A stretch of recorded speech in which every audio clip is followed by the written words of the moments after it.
So daily ఇక్కడ నుంచి తుంగతుర్తి పోవాలా? పోతా కానీ చాలా టైం పడుతుంది కదా. పోతా. నా ఇల్లు ధర్మాల్లో ఉంటాను నేను వీలైనప్పుడు. ఆహా, నిన్న మొన్న అక్కనే ఉన్నా నేను. ఆహా, అనే ఉన్నా, ప్రజలకు అందుబాటులో ఉంటాం. ఆ. ఎట్లన్నా ఇంట్లో ఉంటుంది కాబట్టి తప్పకుండా రావాల్సి వస్తుంది. ఆహా, సందర్భాన్ని బట్టి తుంగతుర్తిలోనే స్టే చేస్తారు. తుంగతుర్తి కదా, ధర్మాల్లో నా ఇల్లు ఉంది, నా ఓన్ విలేజ్ కదా. ఓకే, నా ఇల్లు ఉంది అక్కడ, అక్కనే ఉంటాను నేను. ఓకే. ఏమంటారు అన్న పబ్లిక్, ఏమంటారు? సంతోషంగా ఉన్నారు పబ్లిక్. సంతోషంగా ఉన్నారు. ఓకే. మందుల సామ్యులు అంటేనే సామాన్యుడు సౌమ్యులు అంటా ఉండే ఎలక్షన్ల కంటే ముందు, ఎలక్షన్ తర్వాత కూడా.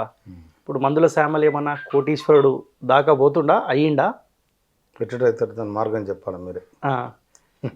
ఎమ్మెల్యే కాకముందు కంటే ఆప్షన్స్ ఉండయి, ఎమ్మెల్యే అయిన తర్వాత చాలా ఆప్షన్స్ ఉంటాయి కదా. నేను నిజం చెప్పాలి మీకు, ఏదన్నా నాకు అక్కడో ఇక్కడో పదో వరకు వస్తే నేను జనాన్ని ఖర్చు పెట్టదు తప్ప నా పెద్ద కోట దీని మీద నేను ₹1,00,00,000 అప్పు తీసుకున్నాను నేను దీని మీద, ఇంటి మీద.